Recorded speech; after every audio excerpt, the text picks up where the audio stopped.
I teach a kids Sunday school class at my church, so here's what we learned today. For context, I'm doing this thing called Operation Jesus, which I made this little map and stuff, and it's really fun. And basically by the end, they're going to be kind of like mini disciples of Jesus, and they just kind of learn little lessons along the way to get them there.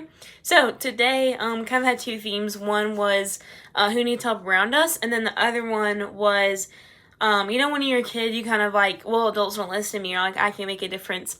That's what these two skits are about, that I do with them. So in this first one, it was like a person having a really bad day, and then the person like picks up a pen they dropped for them, and their whole mood changes. And when they pick up the pen, they're like, why did you help me find this? Like, it was out of your way. And the other person goes, in church, we're taught to share God's love and kindness to others. You should go with me sometime. So that just kind of teaches us that, like, someone might be having an awful day, and your kindness and you showing God's love can make such a difference.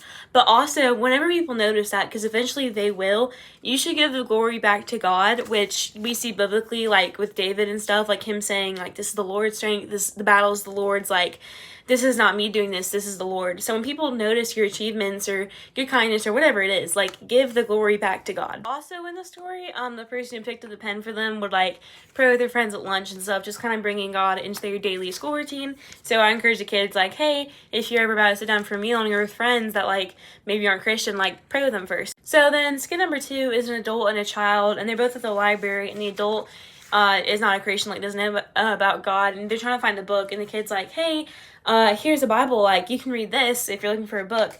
And the adult's like shocked, and they're like, why did you give me this? And the kid is like, the stories in the Bible shows how much God cares for us and loves us. It's so cool, and it's changed my life in many ways.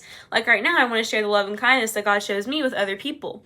And the adult is like, oh yeah, like, this is awesome. So then it's just kind of like pointing out that, like, kids have such an impact on adults, and it's so inspiring to see, like, kids be in ministry and, like, kids spreading God's word, especially to adults. So when kids think they don't have a voice, like, they do, and it's inspiring, and it can change people's lives. And it's like their faith that they have in God can inspire others, even if they don't see that directly. Like in the story, when the kid talked about the Bible, it's going to make the adult want to read it more.